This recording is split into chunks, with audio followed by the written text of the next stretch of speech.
Olá pessoal, bem-vindos a mais um giro semanal sobre o mercado financeiro. Terminamos esse primeiro semestre do ano de 2022 com medo de uma recessão econômica pairando sobre nossas cabeças. Enquanto a inflação não dá trégua ao redor do mundo, nós vivemos com medo de que uma subida rápida da taxa de juros possa trazer uma recessão econômica. E essa opinião foi unânime durante o evento que teve do Banco Central Europeu em Portugal ao longo dessa semana. Destaque para os três principais banqueiros centrais do mundo. Jerome Powell dos Estados Unidos admitiu que eles conhecem muito pouco sobre a inflação e que erraram ao afirmar que a inflação seria transitória.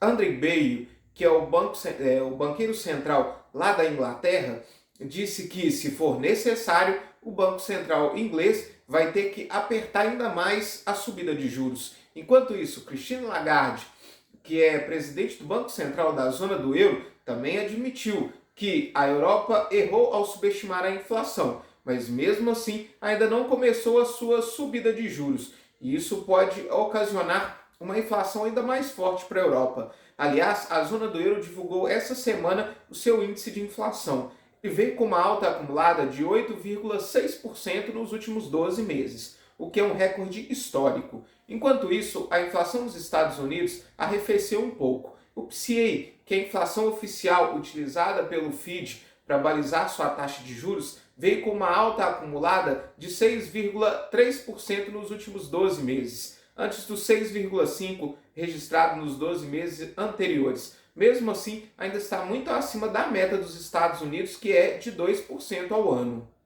Falando ainda da Europa, a OTAN aceitou essa semana o interesse de Suécia e Finlândia de participarem da organização militar. Enquanto isso, a Rússia deu seu primeiro calote na dívida externa desde 1918. O presidente Vladimir Putin atribuiu esse calote a não ter a possibilidade de comprar dólares devido às sanções econômicas que vêm sendo impostas.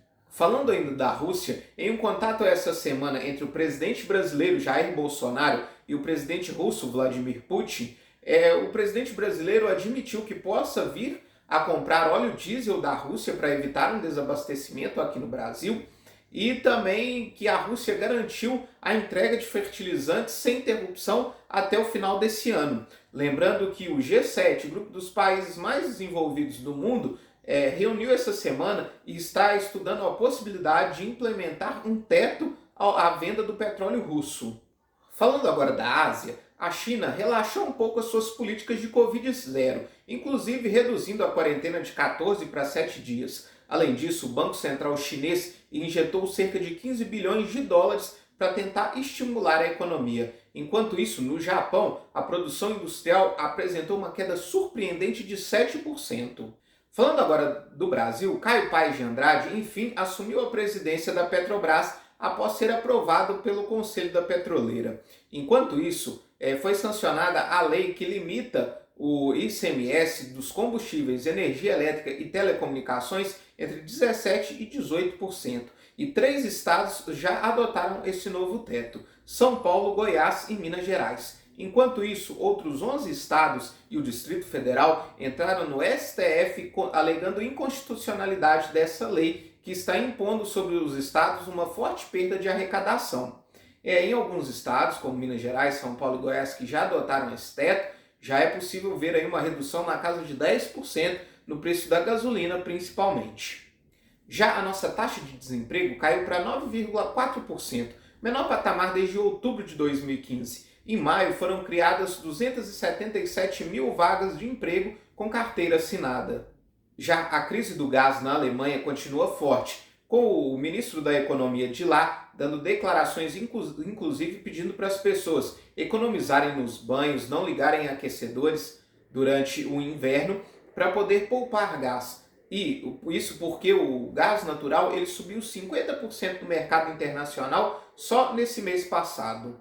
Nós tivemos ainda a troca da presidência da Caixa Econômica Federal. Pedro Guimarães pediu exoneração após enfrentar denúncias de assédio sexual. Quem assume no seu lugar é Daniela Marques, pessoa de confiança do ministro da Economia Paulo Guedes. Falando agora da PEC dos combustíveis, que na verdade se tornou a PEC dos auxílios, ela foi aprovada no Senado essa semana. Ela aprovou, entre outras coisas, o aumento do Auxílio Brasil de R$ 400 para R$ 600, o voucher para os caminhoneiros de R$ 1.000, o aumento do Vale Gás para R$ 120 a cada 2 meses, além de um voucher para taxistas também. O custo total desses auxílios ele é de 41 bilhões de reais. Lembrando que todos esses auxílios eles só vão até o final desse ano.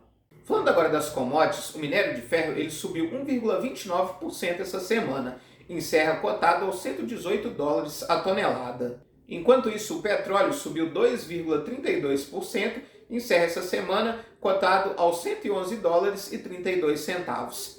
Essa melhora das commodities ao longo dessa semana ajudou um pouco a nossa bolsa de valores, principalmente a se descolar das bolsas internacionais que caíram forte. Nosso Ibovespa ele fechou em leve alta de 0,29% essa semana. Apesar disso, no último mês de junho, ele registra uma queda de quase 12%.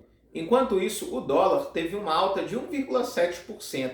Encerra essa semana cotado aos R$ 5,33. Nesse último mês, subiu cerca de 11%. Enquanto isso, as bolsas americanas confirmaram seu pior desempenho desde a década de 70. O S&P 500 caiu 2,43% essa semana, a Nasdaq caiu 3,33%, enquanto isso o Dow Jones caiu 0,99%. Já na Europa, o Stoxx 600 registrou uma queda de 2,3% essa semana.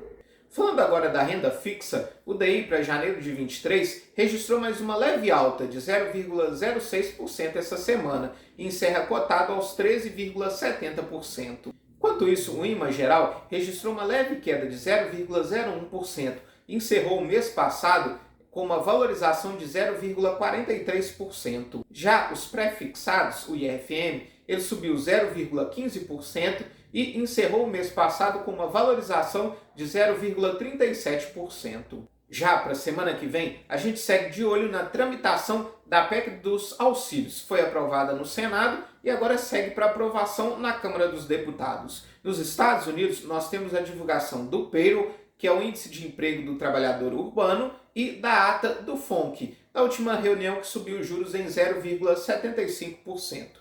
Enquanto isso, na China, nós temos a divulgação da inflação. Temos decisão de taxa de juros na Austrália e no Canadá. E aqui no Brasil, nós temos a divulgação da nossa inflação oficial, o nosso IPCA. Muito obrigado e até a nossa próxima semana.